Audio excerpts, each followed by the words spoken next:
There are places on this earth where the night feels older than time itself, where the wind whispers names no one remembers, where the sea swallows every sound before it can escape, and where the only heartbeat is the steady pulse of a distant light cutting through the darkness.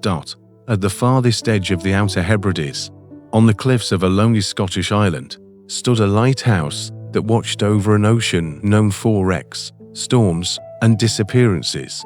For decades, ships depended on its beam.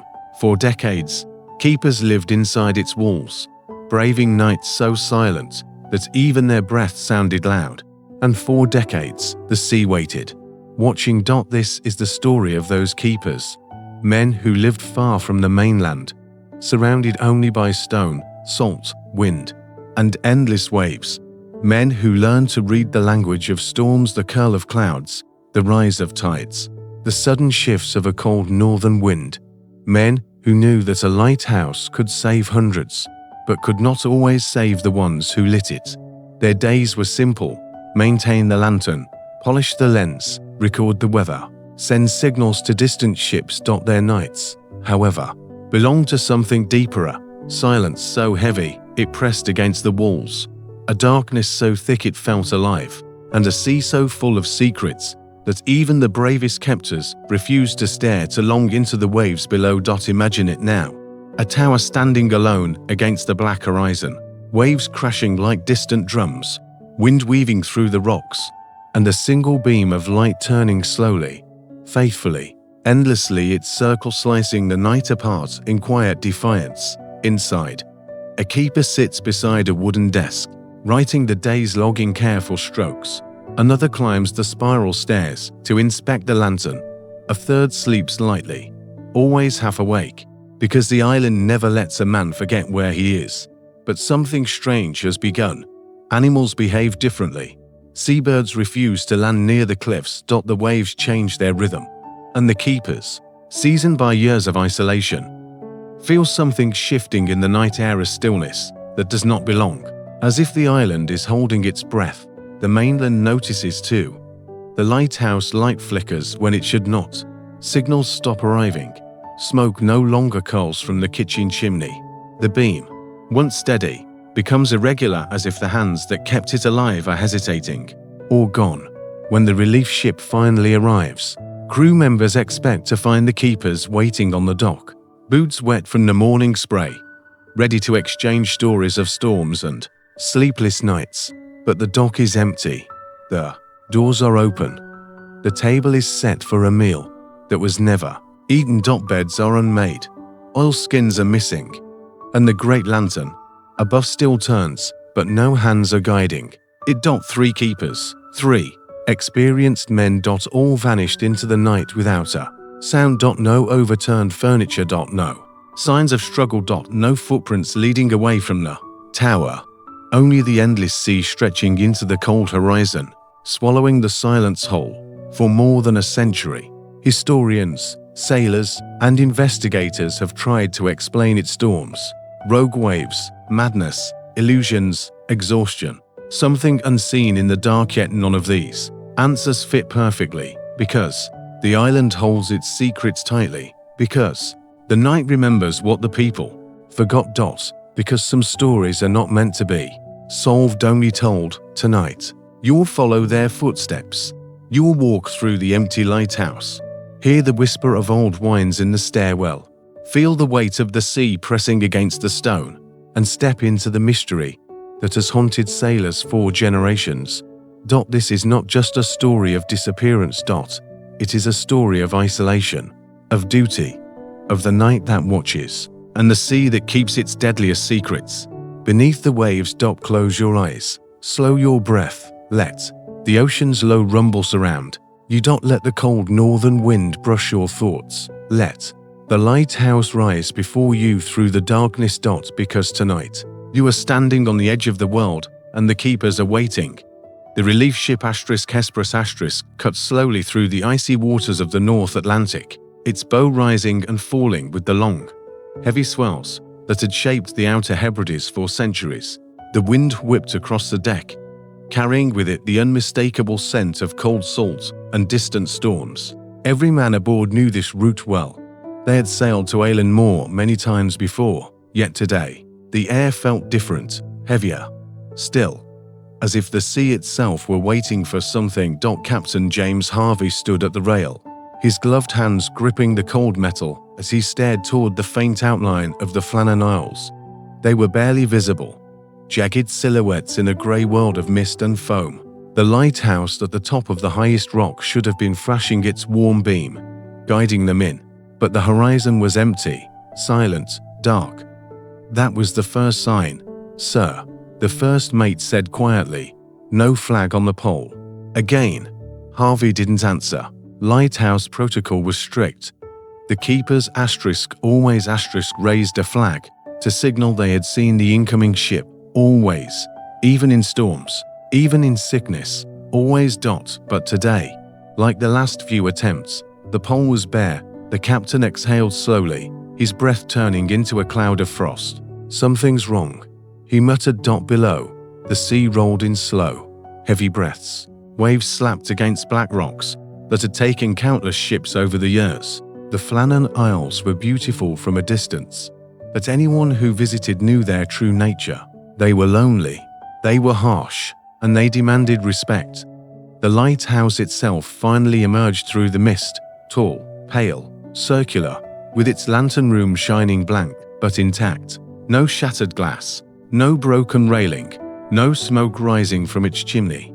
From afar, it looked peaceful, almost serene, but there were other signs, subtle ones. No keeper waiting on the landing rock. No movement near the crane used to lift supplies. No boots crunching across the stone path. No lantern swinging near the door. The island was still. Still, the Hesperus dropped anchor with a deep groan.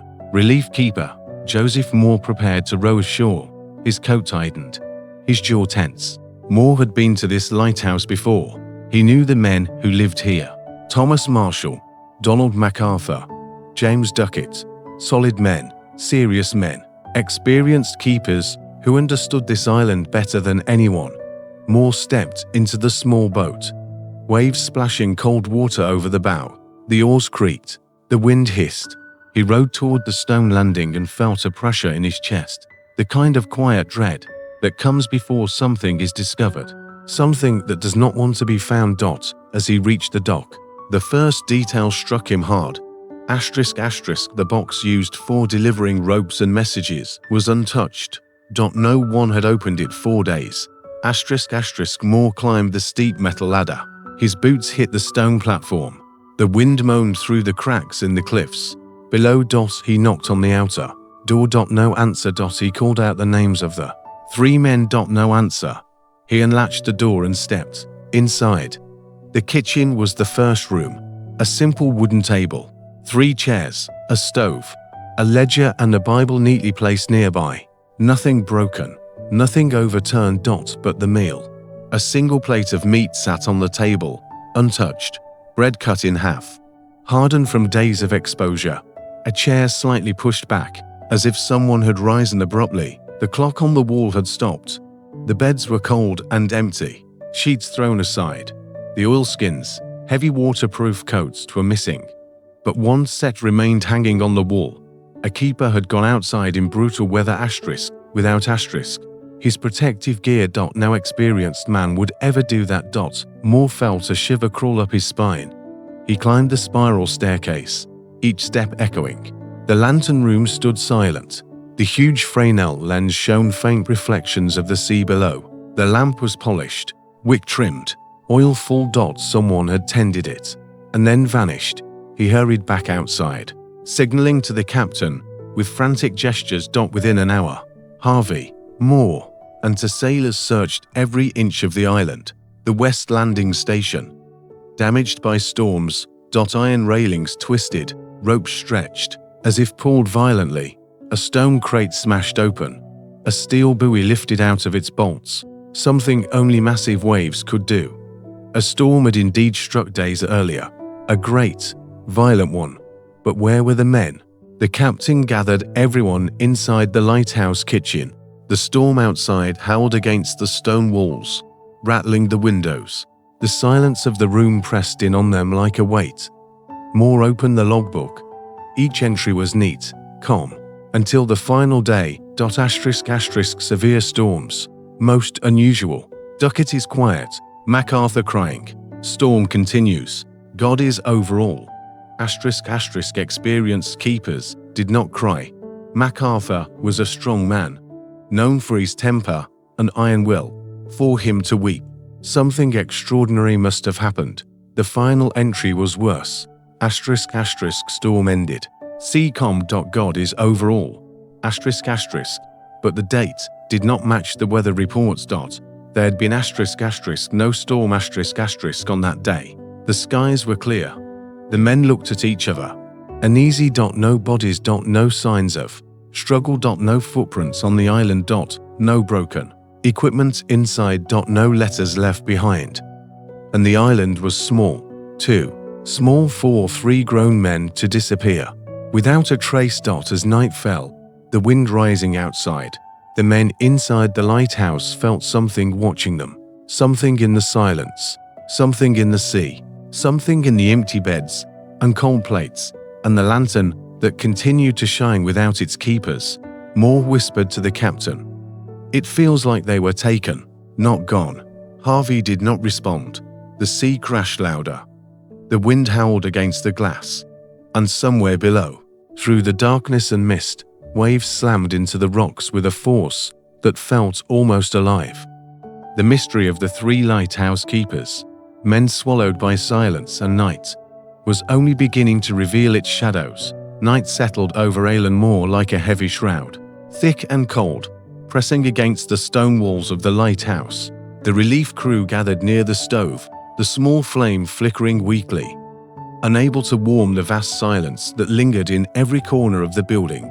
Outside, the sea thundered against the cliffs, echoing through the hollow staircases and empty rooms. It felt as if the island itself was breathing. Joseph Moore stood at the window, watching the dark waves slam into the black rocks below. He had been here before, in storms far worse than this, yet he had never felt the island so hollow. Every sound seemed amplified, every shadow seemed deeper, and every moment carried the unspoken weight of the 3 men who should have been here, keepers as solid as the cliffs, now vanished without a whisper. Captain Harvey paced slowly near the table, where the half-eaten meal lay untouched. He stared at the hardened bread, the cold meat, the overturned chair. Men don't disappear like this, he muttered, not without leaving something behind. Moore nodded silently. He had worked with Thomas Marshall. He had laughed with MacArthur. He had taken midnight tea with Ducat on this very island. They were men who understood storms, isolation, fear. They were men who had survived worse nights than this. So why was the table set for a meal that was never finished? Why was one coat left behind? Why were the beds cold?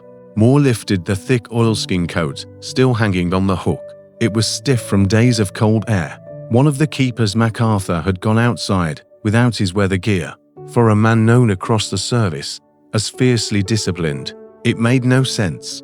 Unless he had no choice. Captain Harvey instructed the men to separate and search the island again, every crevice, every cliff, every path beaten into the grass by years of footsteps. Moore took the northern ridge, where the wind screamed like a living thing, whipping at his coat.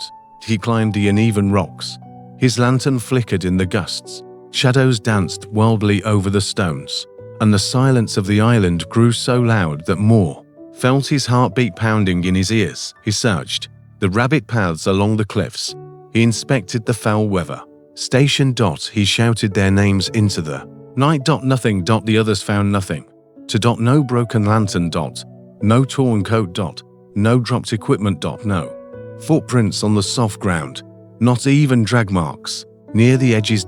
As the men regrouped at the base of the lighthouse, the first mate pointed toward the west landing with a grim expression.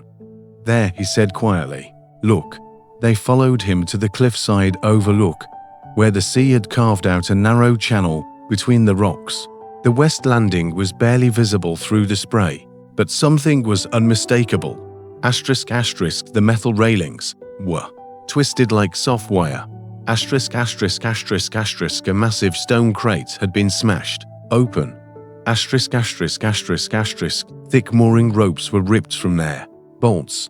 Asterisk, asterisk, asterisk, asterisk. A platform weighing nearly a ton had been shifted from its place. Asterisk, asterisk, more stared in disbelief. It would take a wave the size of a building to move that. The others nodded. They knew the sea here was vicious. They knew storms could swallow men whole. But there were no storm reports for the day the entries claimed. No ship in the region had seen violent weather. And yet something had hit the island with impossible force. Captain Harvey's voice broke through the howling wind. 3 men could have gone down there to secure equipment during a freak wave. But even he didn't sound convinced. Moore knelt beside the wreckage. The ropes were frayed on one end, cleanly sliced on the other like they had been snapped by tension beyond their design. The wind shifted then, carrying with it a low, moaning hum that rose from the cliffs. It wasn't the cry of birds. It wasn't the roar of waves. It was something deeper, something hollow and resonant. The kind of sound the earth makes when it remembers something terrible. Moore felt a chill crawl up his spine. The captain ordered the search to continue at first light. For now, they needed shelter. The men returned to the lighthouse, their lanterns swaying as the storm clouds thickened overhead. Inside, the air felt no safer. The lighthouse groaned with the wind, the walls trembling slightly. The kitchen was eerily clean, as if waiting for its keepers to return at any moment. Moore touched a cup still sitting on the shelf, cold, dusty, untouched 4 days. He opened the logbook again. The entries were short, too short. They did not match the weather. They did not match the condition of the island. And the final line repeated in his mind. Asterisk, asterisk, God is over all. Asterisk, asterisk, Moore whispered into the dim light. Why would Marshall write that? He was not a man who spoke this way. The captain placed a hand on his shoulder. Fear makes men write things they never thought they would. The lantern flickered. Footsteps echoed faintly from the hallway, but none of the men were moving. They froze. Captain Harvey whispered, "Did you hear that?" Another sound like someone ascending the metal staircase. The men exchanged terrified glances. Moore lifted his lantern and stepped toward the spiral stairs. Each step creaked under the weight of wind and age. He placed his foot on the first rung. Asterisk, asterisk, the sound stopped. Asterisk, asterisk, the lighthouse fell completely silent. Only the heartbeat of the sea remained. Moore swallowed hard and continued upward, the lantern swinging softly. At the top, he found nothing but cold glass and an empty chamber. Yet he knew what he heard. They all did.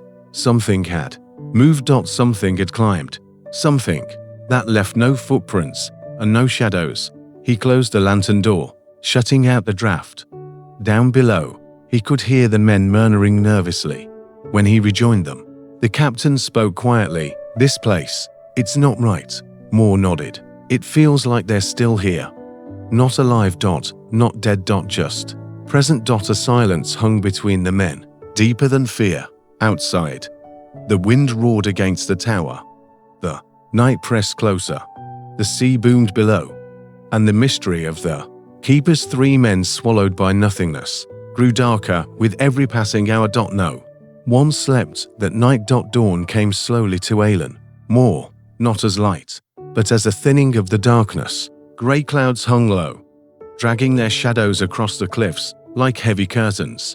The wind had calmed, but the sea still rolled angrily below, slamming itself against the rocks with a rhythm that felt almost deliberate, as if it too remembered what had happened here. Captain Harvey, Moore, and the crew gathered outside the lighthouse. The air was bitter, sharp enough to sting their lungs. Overnight, none of them had slept more than a few minutes. The silence of the island weighed on them, filling every breath, every footstep, every thought. "We search again," Harvey said, voice strained. Every inch. The men nodded and split into 2 teams. Moore headed toward the southern cliffs, an area less violent than the western landing, but dangerous in its own way. The path wound along the edge, narrow and uneven, with patches of wet moss that could send a man sliding into the sea in seconds. As he walked, the island's isolation became painfully clear. No birds sang. No insects buzzed. No Sheep bleated from nearby islands. Nothing moved except the occasional gust of wind pushing through the grass. An island, so empty, should have felt peaceful. Instead, it felt watched. Moore reached a small hollow where tools were normally stored. Hammers, picks, ropes, a few lanterns. Everything was in perfect order. No tool missing. No sign of struggle. No abandoned equipment. The keepers had not left in a hurry. They had not been dragged away. They had not fought anyone. They had simply gone. Moore clenched his jaw and continued, boots crunching on gravel. He approached the southern cliff, where waves crashed in fury. The spray shot upward in cold bursts, soaking his coat. Looking down, he scanned the rocks. Nothing. No coats. No bodies. No broken lanterns. No rope strands caught on stone. Experienced keepers would never go near the cliff edge during rough seas. Especially 3 of them at once. Protocol forbade it. Training forbade it. Instinct forbade it. Moore tried to steady his breathing. The wind roared along the cliff face, creating a haunting hum that vibrated through the rock. He followed the path back inland, toward the western landing, where the real damage lay, where the island seemed to hold its darkest secrets. Captain Harvey and the others were already examining the area, their lanterns swinging in the cold morning light. The destruction was undeniable. Railings twisted like soft metal, a stone crate shattered, thick mooring ropes torn from bolts, a platform weighing hundreds of kilos, pushed meters from its place. Harvey knelt and examined the bolts holding the ropes. They had been ripped clean out of the rock. Only the most monstrous wave could do that. A wave powerful enough to knock a man unconscious or sweep him away instantly. But there was a problem. The sea chart showed no storms. Nearby ships reported calm seas. Weather logs from surrounding islands showed nothing dangerous enough. And the Lighthouse logbook, the most confusing piece of all, mentioned storms on days when skies were clear. The captain looked at Moore. These notes, they make no sense, Moore agreed. None of the men would lie in the log. Not Marshall, not Duckett, not MacArthur. He opened the logbook again. Storms, seas rising, men frightened, Duckett quiet, MacArthur crying. The storm continues. God is over all. Moore wiped his gloved thumb across the page. MacArthur doesn't cry, he said. He fought in the war. He lost men in front of him and didn't shed a tear. What frightened him here? The captain shook his head. A sailor called from farther down the rocks, sir. You need to see this. They hurried over. On the ground, wedged between 2 stones, was a single iron hook, the type used to secure heavy cables. It had snapped in half. The metal was bent inward, as if struck by immense force. Harvey whispered. This island took something fierce. Moore stared out to sea. The wind picked up, sweeping hair across his forehead. What if? All 3 went out to secure the equipment. He said slowly. A sudden wave, a surge of water. If one fell, the others might have tried to save him, but even as he said it, he knew it didn't feel right. Why didn't they leave a note? Why didn't one stay behind? Why was one coat still inside? The theories twisted inside their minds like knots. As they walked back toward the lighthouse, the clouds thickened overhead. Rain threatened to fall, but never did, hanging in the air like a thought unfinished. Inside, the building felt colder than before. Moore noticed something on the floor, tiny grains of sand near the staircase. He knelt and ran his hand through them. They were fresh, not yet scattered by the wind. Footprints, no drag marks. No, but sand meant movement. Someone had been on that staircase recently. He called to the captain. Together they climbed the stairs to the lantern room. At the top, the glass lens gleamed faintly. Everything was in perfect condition. The lamp itself was spotless. The storm had not damaged the lantern. The wind had not broken the glass. The keepers had maintained everything flawlessly until the moment they vanished. Moore traced a small fingerprint on the brass railing. He felt a strange ache in his chest. It was a keeper's. It had to be. And it was fresh. Someone had touched it not long before he arrived. A heavy silence fell over the men. Harvey finally spoke, his voice low and troubled. This island is wrong. Something happened here. We cannot explain. Moore closed a lantern door. Through the window, he could see the vast, endless stretch of sea. Dark, cold, indifferent. He whispered a thought he had kept to himself since arriving. The island didn't just take them. It kept the silence too. The others stared at him, because they all felt it now. The island was holding something, a memory, a secret, a presence, and it did not want to give it back. The wind screamed suddenly along the tower, rattling the glass violently. The men jolted, hearts pounding. Moore swallowed hard, staring into the endless grey horizon. For the first time in his life, he felt afraid not of the sea, but of the silence. The afternoon sky over Eilean Moor dimmed faster than usual, as if the day itself was frightened of staying too long on the island. Thick clouds crawled across the horizon, turning the sea into a sheet of dull metal. The lighthouse, tall and pale against the backdrop of gathering darkness, seemed even lonelier than before, a single spine of stone rising from a world of cold, empty water. Inside, the relief crew gathered near the kitchen again. The silence pressed against them like a second skin. Every man felt the weight of the island's emptiness, the absence of voices, footsteps, laughter, arguments, or daily routines. A lighthouse was supposed to have sound, boots on metal stairs, logs being filled, lanterns being cleaned, kettles whistling. This one had nothing. Moore set a lantern on the table.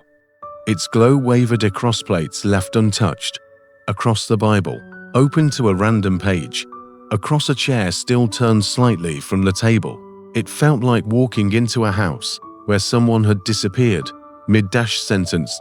Captain Harvey rubbed his temples. 3 men don't vanish, he said quietly. Something happened here. Something we haven't understood yet. Moore stared at the logbook again, running his fingers across the ink that had dried days earlier. Severe storm. MacArthur crying. God is over all. He whispered. We're missing something. He stood abruptly. I'm going back to the West Landing. Harvey frowned. You were just there. There's something about that place, Moore said. Something I need to see again. The captain hesitated, then nodded. Moore stepped out into the cold daylight. The wind had calmed, but the air felt electrically charged, like the moments before thunder. His boots crunched across the path as he made his way down the rocky trail. As he approached the landing, the destruction came into view again. Twisted metal, shattered stone, ropes torn like string. But now, in the dimmer afternoon light, he noticed something he hadn't seen before: a thin line of discoloration along the rock face. He knelt, running his fingers over the stone. It was smooth, too smooth, as if water had surged up the cliff with unnatural force. Waves did crash here often, but this was different. This was higher than the usual tide mark. Much higher. Moore stood, breath quickening. A rogue wave could do this, but rogue waves leave evidence: debris, seaweed, driftwood. There was none. He walked along the cliff edge, slowly, carefully, scanning the rocks below. Once or twice, he thought he saw something, a flash of cloth, a shape moving. But when he blinked, the sea swallowed it again. At one point, he crouched close to the ground and pressed his ear to the rock. It was faint, but he could hear something beneath the crash of waves. A low, rhythmic thump. Not the tide, not the wind. Something deeper. Steadier. Like a heartbeat far beneath the stone. He jerked away, breath catching. The island was not quiet, not entirely. Something inside it lived. He hurried back to the lighthouse. Inside, the men were arguing softly. It must have been a wave.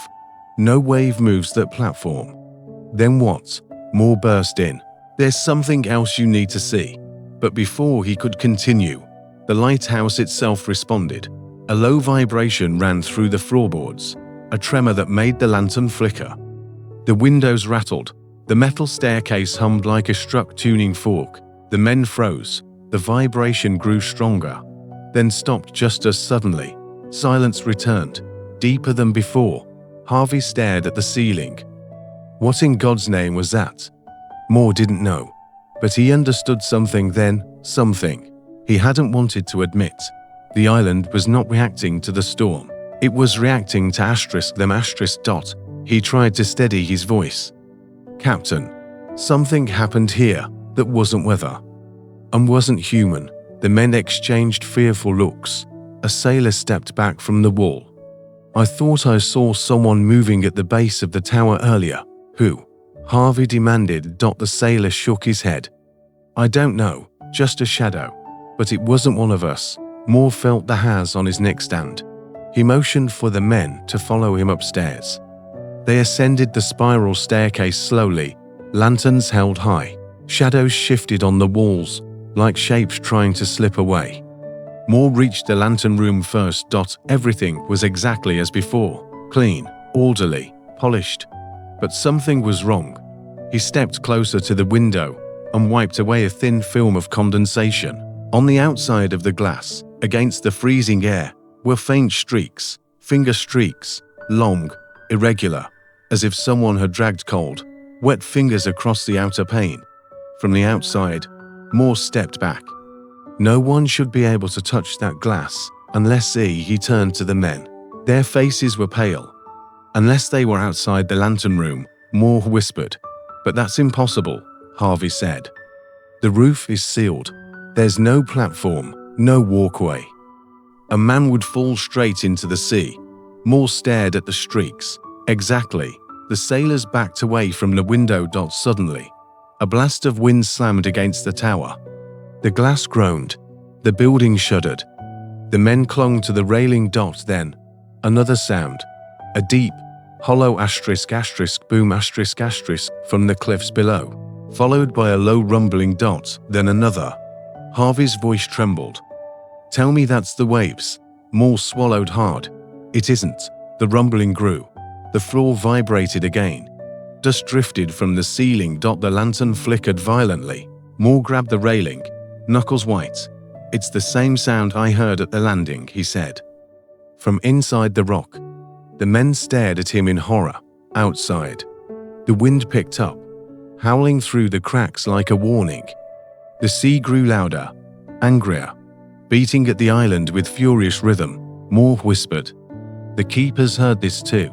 The vibration intensified for a moment, then stopped completely. The island returned to a natural silence, and Moore knew something with painful certainty. The keepers had come to the cliffs for a reason. They had heard something. Seen something. Something that made experience seem and cry in fear. Something that did not leave footprints. Something that moved in silence. Something that came from the sea. Or inside the stone itself. The mystery of Alan Moore was not just disappearance. It was presence. Something was still here. The sky darkened faster than expected, swallowing the last pale traces of afternoon light. By the time the men descended from the lantern room, the lighthouse was surrounded by a dusk that felt wrong, too heavy, too sudden, too quiet. It wasn't nightfall. It was as if the island itself had decided to dim the world. Moore tightened his coat. We need to stay together, he said quietly. No one argued. They returned to the kitchen, the lantern's flame shaking in the draft. Captain Harvey poured a small measure of tea into tin cups, though no one seemed thirsty. It was simply something to keep their hands occupied. The silence settled around them again, dense and unwelcoming. We need answers, Harvey said, and we need them before dark fully sets in. Moore nodded. Then we must examine every part of the lighthouse, every room, every detail. Something will tell us what happened. The investigation began. They moved room to room, lantern, room, storeroom, sleeping quarters, oil room. But everything was meticulously maintained. Beds perfectly made days ago. Coats hung neatly. Journals aligned on the shelf. 3 men had lived here. Yet the place felt untouched, suspended in time. When they reached the workshop, Moore noticed something strange. A single tool out of place. A metal pickaxe leaned against the wall at an odd angle. Not fallen, not dropped, placed. But its head was scratched, as if it had scraped against stone with frantic force. Moore lifted it to the lantern. Along the metal edge was a substance that made his heart skip. Not rust, not dirt, not seaweed. Stone dust. packed thick. Why would they use this inside the lighthouse? One sailor whispered. Moore shook his head. They didn't. This dust. It's from the cliffs. Captain Harvey's face hardened. What were they striking? The men exchanged anxious glances. The island had few places where rock could be broken intentionally, except the western landing, where the destruction lay. Captain, Moore said slowly. What if they weren't repairing something? What if they were trying to get something out? The room fell silent. A sudden gust slammed into the lighthouse. The walls shook. The lantern flickered violently. Something creaked deep inside the tower, long and low, like the groan of a living thing.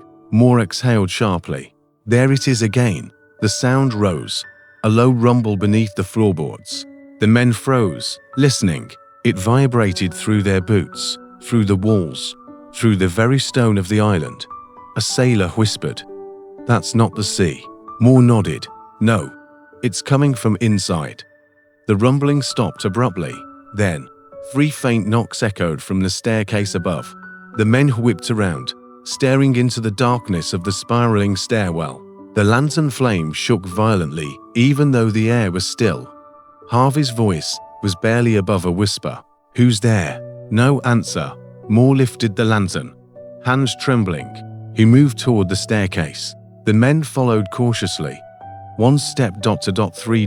The knocking had come from somewhere above, near the sleeping quarters. Moore called out, "If anyone is here, speak." Nothing. They reached the 2nd floor. The door to the sleeping quarters was closed, but not latched. Moore pushed it open slowly. The room was cold. The beds were untouched. The windows rattled softly from the wind. And then Moore saw it. A single boot, placed carefully beside the bed. The exact same boot he had seen hanging in the storeroom earlier. His heart stopped. He knelt and examined it.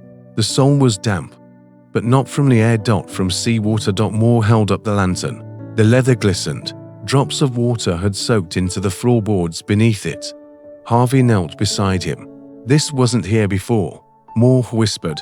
"No, someone, or something, moved it." A sailor stepped back. "We need to leave this room." Harvey stood abruptly. "Back downstairs, now." They descended quickly, lanterns shaking. As they reached the kitchen, the rumbling began again. Deeper this time. The floor shuddered. The glassware rattled. The plates vibrated across the table. The building groaned. Moore grabbed the wall. "It's under us." A deep boom echoed from beneath the lighthouse. A sound too deliberate to be rock movement, too hollow to be waves. The men braced themselves as another boom followed.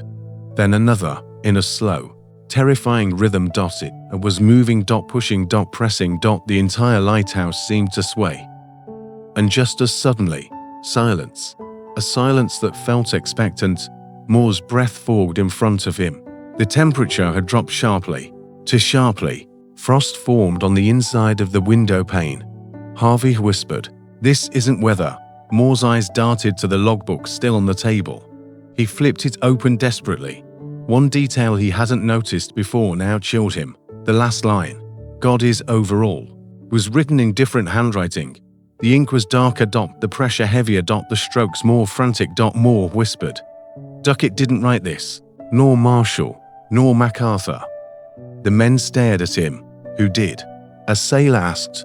Moore closed the book slowly. "I think this was written after they vanished, before anyone could respond." A chilling whistle carried through the door, a soft, eerie sound twisting with the wind. Not from the cliffs, not from the sea. Not from the lighthouse structure. From the path outside. Harvey froze. "Someone's out there." Moore gripped the lantern tightly. "Or something." The whistle came again. Faint, long, mournful. A signal, a call, or a warning. The men stood perfectly still, listening. Then, through the howling wind, through the distant crash of waves, through the silence of the deserted island, footsteps. Slow. Deliberate. Measured. Approaching. The lighthouse door. The footsteps stopped just outside the lighthouse door. Moore felt the blood drain from his face. The men stood frozen, every muscle locked in silent terror. The lantern flame wavered violently, even though no wind touched it. Captain Harvey raised a hand, signaling everyone to stay still. No one breathed. The door latch clicked, not opening, not lifting, just a single metallic tick echoing through the room. A sound so small, yet so impossible. No one had touched it. Moore took one slow step backward, his heartbeat pounding in his ears. The men instinctively moved closer together, forming a tight line along the kitchen wall. "Who's there?" Harvey called out. No answer. Only the slow push of wind circling the lighthouse. And beneath it, something else, a faint, dragging whisper across the stone floor outside. As if something heavy was being pulled, or something wet. Moore swallowed hard. "Captain, don't open that door." Harvey hesitated. His jaw tightened. If someone needs help, Moore cut him off. There are no footprints in this wind. No shadow on the glass. Those steps weren't human. The whistle came again. Long, low, wavering. But this time, it came from the left side of the lighthouse. Not the door. The men turned slowly toward the nearest window, outside. The mist churned near the cliffs, thick, swirling, shifting like smoke from a dying fire. Shapes seemed to move inside it. Nothing clear, only hints of form, a shoulder, a hand, a face. Then it dissolved, becoming nothing but fog again. A sailor whispered, "This island is cursed." Harvey snapped, silence. But his voice shook. Moore gripped the lantern tighter. "Captain, they heard this too." The keepers wrote about storms that didn't exist, cries in the wind, sudden fear. Something was happening to them, something no one understood. The captain didn't respond, but his eyes remained fixed on the door. The footsteps started again, but now they were inside. A single creak from the staircase above. Another dot, and then another. Moore's blood ran cold. "Upstairs," Harvey whispered. No one went up. The men stared at the base of the spiraling staircase. The iron frame vibrated softly, as if someone were walking on the steps, slowly descending. The lantern flickered violently. A cold draft swept across the kitchen. The temperature dropped again, frosting the edges of the windows. One sailor backed into the wall. "Captain, please." Another creak. "Closer." Harvey whispered. "Lanterns up." Moore raised his lantern. The others followed, though their hands trembled so hard. The glass chimed. The creaking stopped. Silence. Then a single tap on the metal railing. Ting. Soft. Deliberate. Like a fingertip brushing iron. The men's breaths came fast and shallow. Moore whispered, "Whatever took the keepers, it's still here." The sound returned. Not footsteps now. Something lighter, like cloth being dragged across metal. Then a faint thud echoed above them, followed by another soft tap on the railing. The men braced themselves for whatever would emerge from the spiral. But nothing came. Instead, a new sound rose from the floor beneath their feet. A deep, rhythmic pulse. One beat. Then another. Slow. Steady. Heavy. Like a heartbeat inside the stone. Moore staggered backward. "It's the same sound from the cliffs." Harvey's voice was barely audible. "The island is alive." The rumbling intensified for a moment, long enough to shake the lanterns, then stopped entirely. The silence that followed was suffocating. Suddenly, the kitchen door swung open with a violent crash. The wind blasted inside. The lantern nearly went out. Moore stumbled forward, shielded the flame, and held it high. The door slammed against the wall and stayed there. The outside was pitch dark. The mist moved unnaturally, curling inward like fingers reaching into the lighthouse. A figure appeared at the edge of the fog. The men gasped. It wasn't clear, not solid, just a silhouette, tall, motionless, barely distinguishable from the mist except for one detail. It had no face. Moore whispered, "Captain, close the door." But Harvey was frozen. The figure didn't move, didn't advance, didn't retreat. Just stood there in the swirling fog. Then slowly, impossibly, it lifted an arm, or what seemed like an arm. The silhouette pointed toward the western cliffs. Moore's skin crawled. The men stared, breathless, terrified. The figure's shape dissolved suddenly into the mist, whisked away by a gust of cold wind. The door slammed shut on its own. The entire lighthouse seemed to exhale, settling into a suffocating stillness. Harvey staggered back, eyes wide. What was that? Moore turned slowly toward the window. His voice was hollow. It's showing us where the keepers went. The men stared at him. Moore whispered. They went to the cliffs, and whatever they saw there took them into the dark.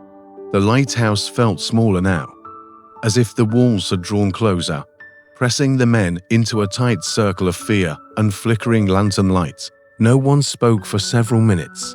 No one dared. The image of the faceless silhouette still clung to their minds like a shadow burned into the back of their eyes. Outside, the wind howled inside. The silence thickened and beneath the stone floor, something waited. Captain Harvey finally broke the stillness. We go to the cliffs, all of us. Whatever happened to the keepers started there, a sailor protested. Captain, we just saw. We don't know what we saw, Harvey snapped. But the answers aren't in here. They're out there. Moore nodded slowly. That thing, whatever it was, it pointed to the west side for a reason. The men collected lanterns, tightened their coats, and stepped outside into a world swallowed by fog. The mist was denser now, almost alive, twisting around their legs like cold smoke. Their boots crushed wet gravel as they moved in a tight formation toward the cliff path. The fog muffled every sound, making their footsteps strangely distant. Moore led the group as they walked. He whispered, "Stay close. No one falls behind." They moved past jagged rocks slick with moisture, past grass flattened by harsh winds, past shadows shifting in the mist that vanished when they approached. The silence was broken only by distant waves, deep, slow, thunderous. The cliffs emerged slowly from the fog, dark teeth biting into the restless sea below. The destroyed landing platform came into view again. Twisted metal, broken stone, rope snapped like thread. But now, in the ghostly lantern glow, the damage looked even more violent, more unnatural. A sailor whispered. This wasn't a wave. Moore crouched near the shattered crate, running his fingers along the edges. The splinters were sharp, pointing inward. Something struck from above, he said softly. Not from the sea. Captain Harvey tightened his grip on his lantern. Look for anything out of place. Anything. They spread out across the landing. Moore approached the cliff edge carefully. The drop below was sheer, a straight plunge into churning black water. The sea rumbled like a giant beast breathing in its sleep. Then, he saw it. A rope. Not one from the wreckage. This one was lodged between two rocks, frayed, wet, with a metal hook still attached. He lifted it gently. The hook was bent. Not by weather, not by waves. By force. Moore's stomach twisted. Harvey approached. What have you found? Moore showed him. The captain paled. A sudden shift of wind carried an unexpected sound toward them. Something faint yet unmistakable. A voice, soft, muffled, far below. Moore whipped around. Did you hear that? Another voice. Then another, like three men calling from underwater. The sailors staggered back. Captain, that sounded like the keepers. No, Harvey whispered. It can't be. The voices rose again, garbled, broken, swallowed by the roar of the waves. Not quite screams, not quite words, just desperate, drowning echoes. Moore crept closer to the edge, lantern shaking in his hand. Thomas, he called out. MacArthur, Duckett. The voices fell silent.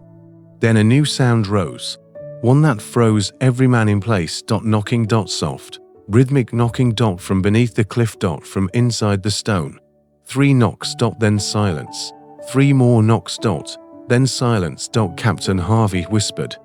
There, inside the rock, the sound intensified. Knocks became pounding. Pounding became a deep thunder that traveled up through the stone into the soles of their boots. The men stumbled back as the cliff itself vibrated. Moore shouted over the rising roar. Captain, we need to leave. Now. But before they could move, the fog shifted violently, swirling into a column that rose several feet above the landing. Shapes emerged in the mist. Not solid. Not human, but unmistakably similar to three men. Tall, broad, shouldered, motionless. The crew froze. Breathless. The figures did not move, did not speak, did not look at them. They stood facing the sea, backs turned, staring into the black horizon. Moore's voice trembled. It's them. But the figures began to fade, dissolving like smoke in wind. Before the last one vanished, it turned its head, only slightly, as if acknowledging them. A whisper drifted through the mist. Leave. Just one word. Then the fog collapsed inward, sweeping across the landing like a wave of cold air. The lanterns flickered. The knocking stopped. The voices vanished. The island fell silent again. Moore could barely breathe. Captain, whatever took them, it's warning us. Harvey stepped back, shaken to his core. We're leaving this island, he said. Now, tonight. But as they turned to retreat, the ground beneath their feet gave a single violent tremor, so powerful it cracked the stone. Along the cliff edge, the island was no longer just silent. It was waking up. The ground shuddered again, a deep, rolling vibration that traveled through the soreness of their boots and into their chests, like the pulse of something enormous beneath the stone. The men staggered, grabbing onto each other as loose gravel slid toward the cliff's edge. The lanterns swung violently, casting wild shadows across the jagged rocks. Moore shouted over the trembling earth, "Move! Get away from the edge!" The men scrambled backward, boots slipping on the wet rock. The fog writhed like a living creature, curling and twisting around their legs, pulling at their coats with cold, wet fingers. The vibration grew louder for several seconds, then stopped abruptly, leaving only the thunderous crash of the waves below. Captain, Harvey gasped for breath. The island, it's unstable. Moore shook his head. No, Captain, that's not instability. That's movement. A sailor whispered, voice cracking. The island is alive. The words hung in the air like frost. The lanterns flickered again as a cold gust swept across the landing. The mist rose and fell, as if inhaling and exhaling slowly. The men began backing away from the cliff, keeping their eyes fixed on the water below and the rocks around them. Then Moore stopped suddenly. Wait, he pointed to a narrow crevice near the shattered stone crate, where something glimmered faintly. The men gathered around, leaning closer. Inside the crack was something metallic. Not rope. Not equipment. Not natural. Moore reached in and pulled it free. A button, not rusted, not damaged. Polished brass, engraved with the Lighthouse service emblem. A keeper's uniform button. Harvey's voice dropped to a whisper. That's the cat's. Moore nodded, his breath hitching. He was here, right here. Another sailor swallowed hard. Could the wave have? No wave leaves a button wedged in a crack like this, Moore said. He dropped it. While alive, the fog thickened suddenly, swirling around the button in Moore's hand, almost as if it recognized the object. Moore instinctively stepped back. Harvey gripped his lantern tightly. We're not staying another moment on this cursed rock. They started back toward the lighthouse, but the mist moved strangely, shifting, pulsing, forming shapes that dissolved the moment they faced them. The air grew heavier, pressing against their chests. Moore stopped again. A faint glimmer of light flickered near the rocks. A lantern light, but it wasn't theirs. A tiny, fluttering flame down by the cliff's edge, where no man could possibly stand. Captain, Moore whispered. Look. Harvey followed his gaze and froze. How is that possible? The light swayed unnaturally, drifting side to side in the void above the waves, not attached to a person, not attached to anything. A voice floated upward with the mist, soft and broken. Help. Moore's heart clenched. It was a man's voice. Familiar. Desperate. Hoarse. Help. Another voice joined it, trembling, heavy with fear. Please. Harvey's jaw clenched. MacArthur. Moore stepped forward instinctively, but Harvey grabbed his arm. Don't go near the edge. The two voices echoed again. This time, they came from somewhere deeper, beneath the rocks. As if the missing keepers were calling from inside the island itself. The lantern light flickered brighter, then it jerked violently to the left, as if something unseen had snatched it. The flame stretched into a thin line of light, then snapped. Darkness swallowed the spot. Moore whispered, "Captain, they weren't calling for rescue." He swallowed hard. "They were warning us." The fog rose sharply, forming a pillar. The pillar twisted. Cold. Began forming shapes again. 3 silhouettes, one after another, standing side by side at the cliff's edge. Faceless. Motionless. Moore staggered back, pulling the men with him. "Don't look at them. Don't go near." The silhouettes remained still for several seconds. Then slowly, without sound, all 3 lifted their heads toward the men. A faint sound rose from the mist. Not speech, not breath, something else. A deep, vibrating hum. It grew louder. Stronger. Faster. The silhouettes pulsed with a pale glow. Harvey shouted, "Back to the lighthouse, now!" They sprinted, boots slamming against stone, nearly slipping on wet moss. The fog chased them, swirling like a beast tasting blood. The lighthouse door appeared through the grey haze. Moore shoved it open, and the men stumbled inside. The door slammed shut behind them, without anyone touching it. Silence smothered the room. Then, a low, rhythmic knocking began on the outside wall. 3 knocks, a pause, 3 more, a pause. The same pattern they heard from under the cliffs. Moore whispered, breath shaking, "They're not alive." The men stared at him. "They're not dead either," he said. "They're stuck, somewhere between. And whatever has them is trying to reach US." The knocking grew louder. Closer. More violent. Then the entire lighthouse shook violently, as if something massive pressed against the outer wall. Dust fell from the ceiling. The lanterns rattled. Cup fell from the shelf and shattered. Moore whispered into the trembling air, "The island doesn't want us to leave." The lighthouse walls shook again. Harder this time. So hard that one of the lanterns fell from a hook and shattered against the stone floor. Hot oil spread across the ground. The flame died instantly, smothered by the cold air rolling beneath the door. Moore stumbled back, grabbing the table for support. The vibrations pulsed through the floor, each one heavier than the last, like the heartbeat of something waking up beneath the island. Captain Harvey shouted, "Everyone away from the walls. Get to the center of the room." The men gathered, huddling around the kitchen table, as the knocking turned into pounding. Slow, forceful blows that shook the entire structure. Boom. A pause. Boom. A pause. Boom. The same terrible rhythm. Moore covered his ears. "It's coming from the rock, from beneath us." The pounding continued. Dust rained from the ceiling. One of the sailors dropped to his knees, whispering a prayer through trembling lips.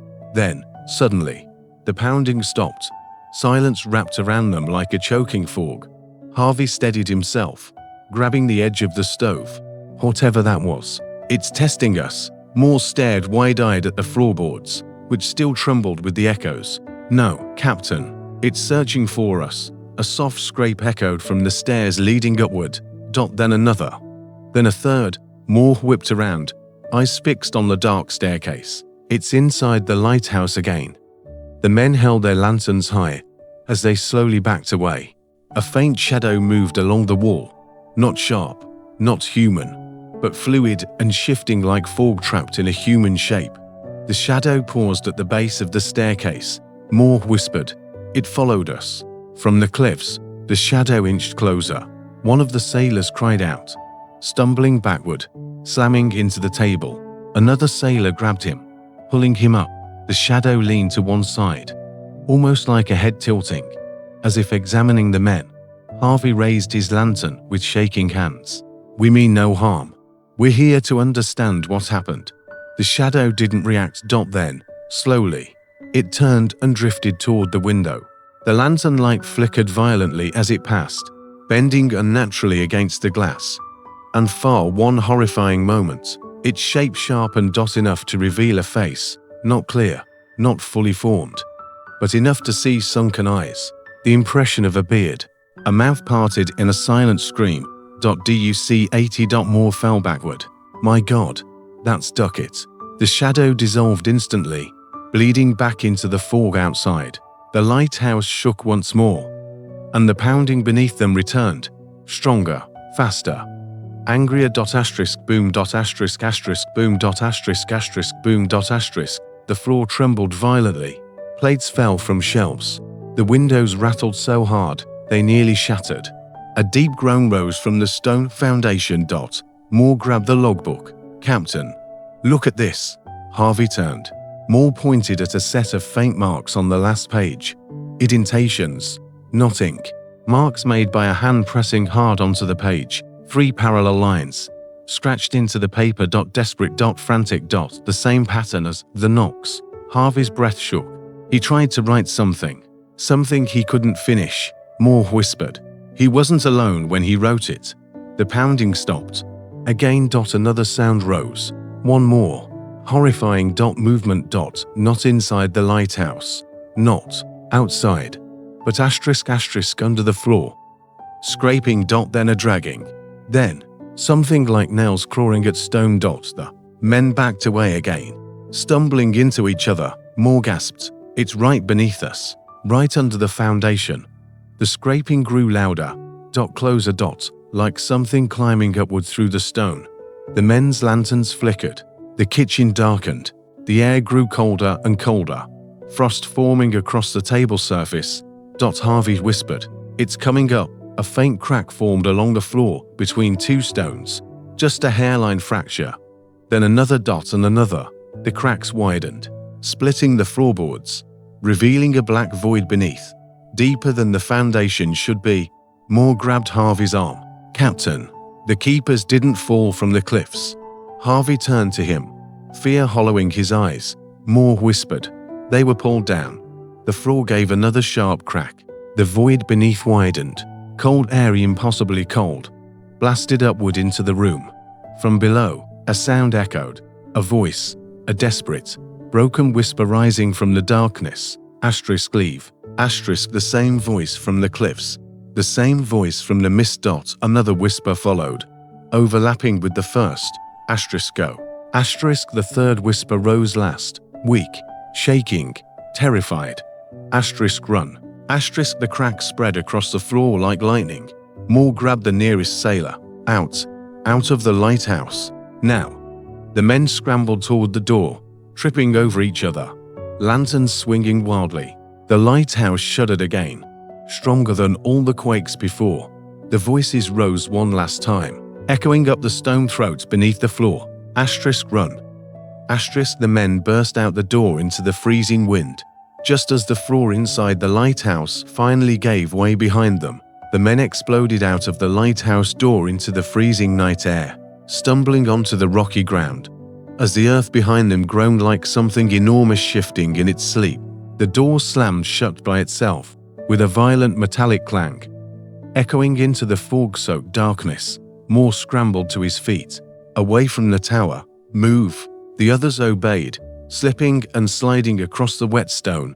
As they fled from the lighthouse, behind them, the ground rumbled again. A deeper, heavier vibration that shook loose chunks of rock from the cliff face. Captain Harvey gasped. The foundation. It's collapsing. Moore jerked his head toward the sound. No, something's pushing up. The men ran toward the higher ground, boots crunching over rubble and slick patches of moss. The fog swirled around their legs, rising higher, thicker, colder. The entire island seemed to be breathing, expanding and contracting beneath their feet. A sailor cried out and fell. Moore rushed back and hauled him up. Stay with me. Don't look back. But the man had already looked, and he screamed. Moore turned despite himself. The lighthouse, tall, sturdy, built to withstand the harshest storms, was bending, not crumbling, not cracking. Bending. If something beneath it was pushing upward, forcing it to tilt slightly to one side. A deep, thunderous groan tore through the air. Harvey shouted, voice cracking. Everyone to the boat, now. They ran toward the path leading down to the landing where the relief boat was tied, or should have been tied. But when they reached the ridge overlooking the water, every man froze. The boat was gone. The rope that had secured it was torn, shredded like paper fibers. The waves below churned wildly. Though no storm raged above. It's the island, Moore whispered. It's not letting us leave. The wind howled suddenly, whipping their coats like furious hands. Moore pulled up his collar and stared down into the fog. Below, shapes moved in the mist. Not clear, not solid, but definitely human. 3 figures, tall, still, side by side. Harvey choked. Duckett, Marshall, MacArthur. The silhouettes didn't move. They didn't look up. They didn't speak. But then, slowly, they turned, all 3 of them, toward the ocean, facing the black horizon, as if awaiting some signal. Moore's voice trembled. They're not coming for us. They're warning us. A sudden crack sounded from the lighthouse. The men spun around. A visible fissure split the tower from base to top. A jagged wound tearing open its stone skin. Dust exploded outward. A low moan rolled across the island. Moore felt the cliff vibrate under his boots. "We need another way down," he shouted. "The alternate landing, the north side." Harvey nodded. "Go." The men sprinted across the narrow ridge path. The fog thickened, clutching at their ankles. Moore kept the lantern high, heart pounding. Behind them, the lighthouse groaned again. A chunk of stone tore free and crashed down the cliff. The ground beneath them trembled. The sailors were panicking now. "It's going to fall. The island's breaking apart. We're going to die here," Moore shouted. "Keep running." They reached the northern descent. A steep ladder bolted into stone. Waves smashed violently below, but the boat might still be intact near the northern hook. Harvey motioned down. "One at a time. Go." A sailor climbed down first. Another followed. The ladder shook with the wind, with the movement, with the trembling island. Moore went third. When he was halfway down, a deafening roar echoed behind them. The lighthouse was collapsing. He turned in time to see the tower tilt, twist, and break in half. The massive structure folding into itself like wet paper. Stone exploded outward, falling in massive chunks toward the cliffs. The lantern room detached and tumbled into the sea below, shattering into a spray of glass and twisted metal. Moore shouted, "Hurry, move." The men below scrambled to reach the rocky platform. The captain was last on the ladder, gripping the bolts as the vibrations intensified. The entire island shook violently. Moore leapt onto the northern rocks, grabbing the sailors and pulling them away from falling debris. Harvey jumped the last few feet and landed hard beside them. Behind them, the lighthouse, once a beacon of hope, collapsed into the sea with a final, thunderous crash. Water surged upward in a massive wave, drenching the men. The sound echoed across the ocean like the death cry of something ancient. Moore stared in disbelief. "It wanted to bury the truth," he said. "It wanted the lighthouse gone." Harvey grabbed his arm. "We're not safe yet." The men scrambled toward the small emergency dinghy hidden beneath a tarp near the northern rocks. Miraculously, it was intact. Moore and 2 sailors dragged it toward the water. The waves were furious, but the boat held everyone in. Harvey shouted. The men climbed aboard, almost capsizing the dinghy in their haste. Moore pushed it off the rocks and leapt inside as the next wave carried them outward. The island growled behind them. The fog twisted unnaturally. Shadows moved through it. The same 3 silhouettes. MacArthur, Marshall, Duckett, watching silently as the men escaped. Moore whispered, "I'm sorry. We couldn't save you." A final whisper drifted across the waves, faint, but unmistakable. Leave. And the silence. That terrible, ancient silence. Returned to the Flannan Isles. Forever.